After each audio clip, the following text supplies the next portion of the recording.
Presidente ba siya? Ramos, I believe, is a president, one of the presidents of the Philippines. Siya ang next president after the court. Saan siya ngayon nga president gani? 1992 siya na inaugurate. The president. Was he re-elected? No. Wala. No. One term ulit. Just moving yan. Si Arab. Arab, no? Fidel Ramos. The cigar man. About sa mga...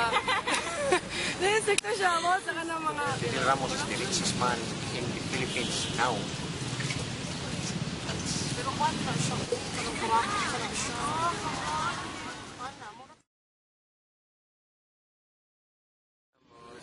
I think Fidel Ramos.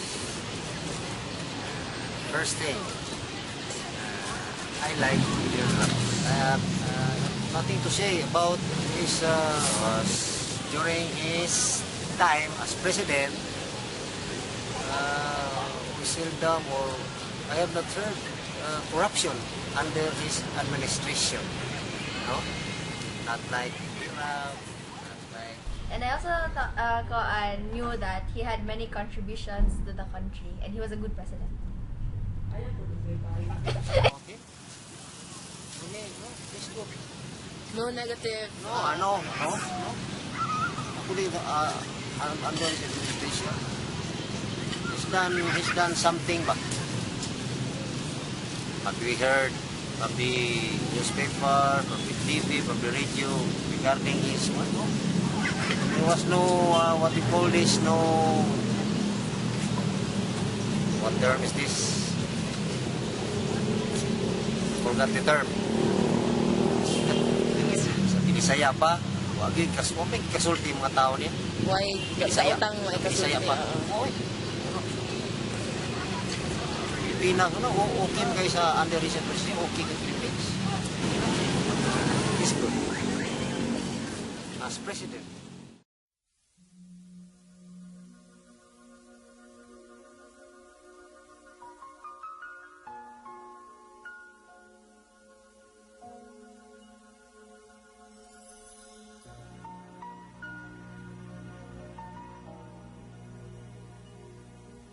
Fidel Valdez Ramos, popularly known as FVR, was the 12th president of the Philippines from 1992 to 1998. During his 6 years in office, Ramos was widely credited and admired by many for vitalizing and renewing international confidence in the Philippine economy. Today, we will be digging into the details of his life and presidency. Today, we will learn his story. Fidel V. Ramos was born on March 18, 1928 in Lingayen, Pangasinan. His father, Narciso Ramos, was a lawyer, journalist, and 5-term legislator of the House of Representatives who eventually rose to the position of Secretary of Foreign Affairs. As such, Narciso Ramos was the Philippine signatory to the ASEAN Declaration forged in Bangkok in 1967 and was one of the founding fathers of the Liberal Party.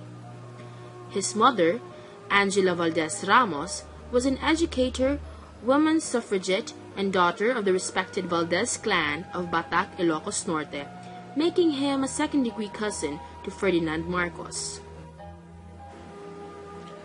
At the age of 26, Ramos married Amelita Martinez on October 21, 1954, and they had 5 daughters: Angelita Ramos Jones, Josephine Ramos Samartino, Caroline Ramos Sembrano, Cristina Ramos Halasco, and Gloria Ramos. Ramos received secondary education at the Centro Escolar University in Manila. Afterwards, he went to America and he graduated from the United States Military Academy and the University of Illinois with a master's degree in civil engineering. He also holds a master's degree in National Security Administration from the National Defense College of the Philippines and a master's degree in Business Administration from the Ateneo de Manila University. In his military career, Ramos rose from 2nd Lieutenant Infantry Platoon Leader in the Philippine Expeditionary Force to Korea in 1952 during the Korean War to Chief of Staff of the Philippine Civil Action Group to Vietnam from 1966 to 1968. He is instrumental in founding the Philippine Army Special Forces, an elite paratroop unit skilled in community development as well as fighting communist insurgents. He, along with the Philippines' 20th Battalion Combat Team and his fellow West Point graduates of the 1950s, fought in the Korean War. Ramos was one of the heroes of the Battle of Hill Erie, where he led his platoon to sabotage the enemy at Hill Erie. He was also present in the Vietnam War as a non-combat civil military engineer. Ramos has received several military awards, including the Philippine Legion of Honor, the Gold Cross, Philippine Military Merit Medal, the United States Legion of Merit, the French Legion of Honor, and the U.S. Military Academy Distinguished Award. He served the Marcos regime for more than 20 years. He was head of the Philippine Constabulary, the country's national police force, and was one of Marcos's trusted advisors. He was a member of the infamous Rolex 12, an elite group of conspirators loyal to Marcos himself. When it became apparent that Marcos rigged the 1986 snap presidential elections, Ramos, together with Marcos's defense minister Juan Ponce Enrile, changed allegiance and sided with opposition leader Corazon Aquino. This marked the beginning of the People Power Revolution, and their move became the living symbol of military defiance against Marcos. The military followed his lead and swung the pendulum in Aquino's favor. After Aquino assumed presidency, she appointed Ramos as Chief of Staff of the Armed Forces of the Philippines, and later, Secretary of the National Defense. During this time, Ramos personally handled the military operations that crushed 7 coup attempts against the Aquino government. After the coup, the National Unification Commission was created, and its chairman Heidi Yorap, together with Ramos, recommended to President Aquino the granting of amnesty to the rebel military officers of the Reform the Armed Forces movement, led by Colonel Gregorio Gringo Honasan. After the amnesty was accepted, Ramos ordered the rebel soldiers to make 50 push-ups as punishment. In December 1991, Ramos declared his candidacy for president. He, however, lost the nomination of the dominant party, Laban ng Demokratikong Pilipino or LDP, to House Speaker Ramon Mitra Jr. Days later, he bolted LDP and founded the Partido Lakas ng Tao or People Power Party, inviting Cebu Governor Emilio Mario Osmeña as his vice president. The party formed a coalition with the National Union of Christian Democrats of Congressman Jose de Venecia and the United Muslim Democrats of the Philippines of Simeon Datu Manung. Ramos and Osmeña campaigned for economic reforms and improved national security and unity. He was nicknamed as Steady Eddie as he campaigned well and gained a steady popularity during the campaign with popular support from President Aquino. He won the 7-day race on May 11, 1992, narrowly defeating populist Agrarian Reform Secretary Miriam Defensor Santiago. Despite winning, he garnered only 23.58% of the vote, the lowest plurality in the country's history. The election results were marred by allegations of fraud, though cheating on a large scale has not been proven. However, his running mate, Governor Osmeña, lost to Senator Joseph Estrada as vice president. At the time of his assumption into power, Ramos was the oldest person to become president of the Philippines at the age of 64. He is also the first Protestant president of the country. The first few years of his administration, from 1992 to 1995, were characterized by economic boom, technological development, political stability, and efficient delivery of basic needs to the people.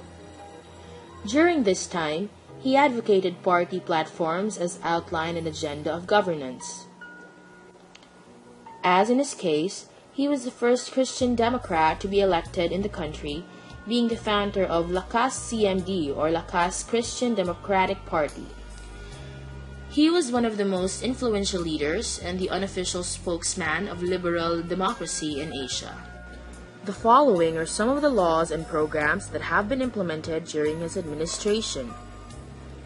Republic Act 7638, Charter of the Department of Energy. This act was signed and implemented so that the Department of Energy would be created.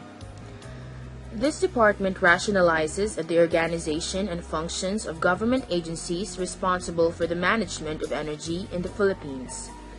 Being that one of the projects of Ramos was the proper management, sourcing, and allocation of energy, this act had to be implemented in order to have a department responsible for it. Republic Act 7648, Electric Power Crisis. This act prescribes the measures that are necessary and proper to effectively address the electric power crisis in our country. Republic Act 7832, Anti-Electricity and Electric Transmission Lines or Materials Pilferage Act. This act penalizes theft and pilferage of electric lines and materials. Republic Act 8179. This act further allows foreign investments. It supports Republic Act 7042, which promotes foreign investments and prescribes the procedures and actions foreign investors have to do when registering for a business in the Philippines. Protection of migrant workers. Ramos facilitated the enactment of Republic Act 8042, which is also known as the Migrant Workers Act. This act protects Filipino workers abroad. Philippines 2000. It had the objectives of achieving peace and stability, economic growth and development, energy and power generation, environmental protection, streamlined bureaucracy, agrarian reform program, and restatement of the death penalty. Like any other president, Ramos faced controversies during his presidency. He was accused of human rights violations for his role in the declaration of martial law during the Marcos era, for he was the commanding officer of the Philippine Constabulary during that time. He was also accused of corruption. The PEA Amari Manila Bay Reclamation Deal, the conversion of the military base in Fort Bonifacio for private development, the Centennial Expo project, and the Benpres North Luzon Expressway had been tainted with alleged corruption. A long-standing criticism of Ramos was whether his role in the Estrada ouster was motivated by his fear of being prosecuted in connection with the Centennial Expo and other scams. Fidel Valdez Ramos's term ended on 1998, and after his presidency, he founded the Ramos Peace and Development Foundation, a nonpartisan and nonprofit organization dedicated to the promotion of peace and development in the Philippines and in the larger Asia-Pacific region. Together with Bob Hawke, former Prime Minister of Australia, and Morihiro Hosokawa, former Prime Minister of Japan, Ramos founded the Buao Forum for Asia, or the BFA, a premier forum for leaders in government, business, and academia in Asia and other continents who are committed to promoting regional economic integration and bringing Asian countries even closer to their development goals. Fidel Valdez Ramos's term is considered to be one of the most orderly and productive presidencies in the Philippines. He pulled people to be more nationalistic through the Philippines 2000 campaign and was able to establish foreign relations with many countries that in turn made the country rich because of the Philippine market opening to foreign businesses.